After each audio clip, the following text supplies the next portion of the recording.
Hey guys, June here, and we're back with episode 8 in our video series on collecting the boss collections, as well as just kind of doing other random crap.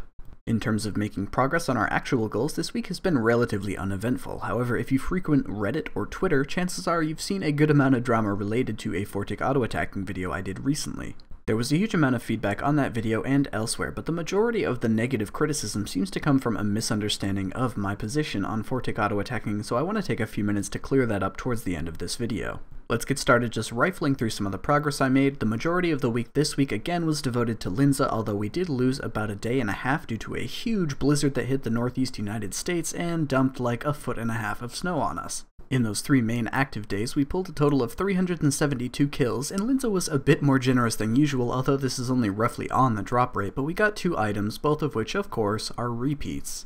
At this point, Linza's collection is absolutely starting to look like a meme, but I'm still thriving off that sensation that every single chest I'm opening has only a 1 in 980 chance of being the last chest I have to open for this title, and so I'm still going strong.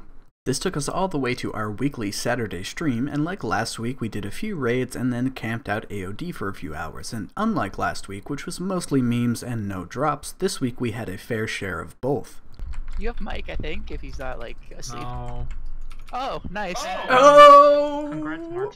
Yay! This box makes me happy now. This is good Can because... Can we split this now so I have death cost money if we die? Oh no, let me get one more hidden. Hey. Oh, number 2! Whoa, Junesong. Woo!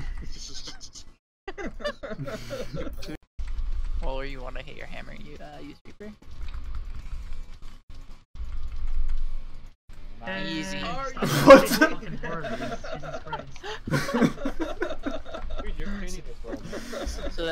So that's back-to-back double codexes. We definitely had loads of fun on stream and made quite a bit of money, and I'm excited because these are the first items I've actually gotten from AOD since the boss collection logs were added, and so these are the first things that are going into the collection apart from the lore books and things. Hopefully next week we'll have made more progress and this video will have a bit more substance, but in the meantime let me try and articulate my opinion on Fortic auto-attacking in a little bit more detail to help clear up some of the misunderstandings and misconceptions about how I feel about it. The very first thing, and something that people tend to get hung up on, is the idea that more effort in combat should give you better DPS, and I completely agree. The baseline combat in RuneScape is remarkably simple, which you can tell just from the fact that I detail pretty much everything that there is in just a handful of videos on one playlist. This makes the skill ceiling quite low, and even a brand new player, assuming they have the appropriate gear and they have a teacher who's reasonably effective, can do pretty much the best DPS that there is in-game with just a little bit of instruction.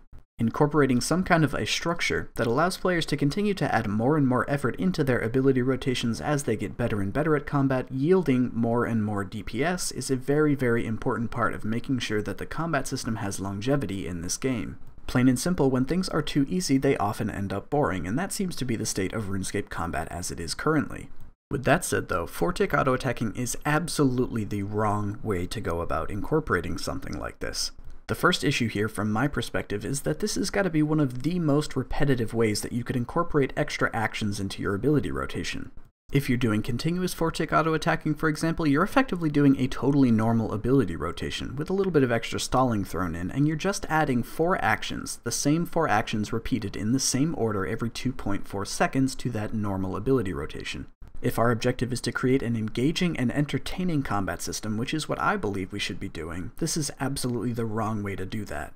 The second biggest issue here is that Fortic auto-attacking is built on a lot of strange exploitations of game mechanics, and so it's not an intuitive thing that new players are going to discover on their own as they naturally and organically develop their skills in combat. Even when you already know about Fortic auto-attacking and have practiced with the timing, it's still not an intuitive thing to understand how and why it's happening, and so this makes a huge barrier to new players learning to become advanced at combat.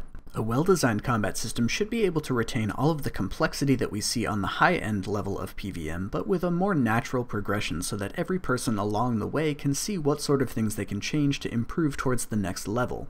The last issue is a little bit self-defeating, but obviously this hideously unbalances the combat system. Magic has dominated everything. In every location that it's even possible to use it, magic has become the only viable option because of the ridiculous 15% DPS increase that you get from doing continuous forticking.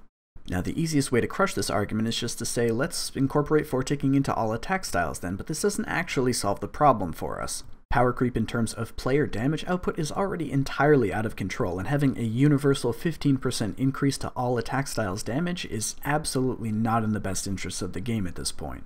If everyone's being honest with themselves, I think these are some pretty realistic objections to the issue of four-tick auto-attacking, and I really hope that they follow through on what they discussed at RuneFest and implement some changes to the combat system that add more ability synergy, possibly a lot more abilities that are usable while on the global cooldown to increase the overall amount of actions that are happening, and just generally increasing the amount of strategy that goes into building ability rotations through versatility, so that no matter what boss you're fighting, the experience will feel very different than other bosses.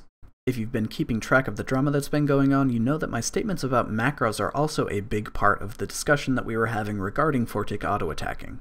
In the original video, I made statements like the majority of people, or pretty much everyone who uses this universally, do so with macros, and that's a bit of an unfair generalization. I tried to pick some very specific qualifiers so that nobody would get the impression that I was making a blanket generalization about everyone, or any silly claims like continuous four-ticking isn't possible without using macros. I even had a short demonstration of continuous four-tick auto-attacking that was done without macros, so it would be absolutely retarded of me to make a claim like that.